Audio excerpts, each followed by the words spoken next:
Hi! Welcome to Richard Kabili YouTube channel, and for today's tutorial, I will be teaching you on how to change voices and speech control on iPhone X. But first, can you subscribe to this channel? Don't forget to hit the subscribe button and the bell to notify you for the new updates. And let's start! Using your iPhone X from your home screen, first go to Settings.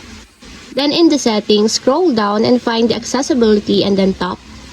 Then in the accessibility, scroll down again and go to physical and motor section and then tap the switch control. Then after that, in the switch control, scroll down and go to audio section and then tap the speech. Then in the speech, find the voices and then tap. Then after that, in this part, you can now change here the speech that you want to activate. For example, you want to activate the current under the English Australia. Just tap it.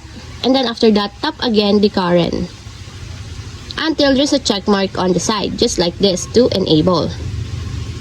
And also, if you want to change your speech into English India, for example, tap the Rishi and then tap again the Rishi until there's a check mark on the side, just like this.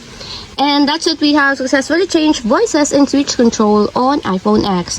If you have a question, can you comment down below, and don't forget to hit the subscribe button and the bell to notify you for the new updates. And thank you for watching!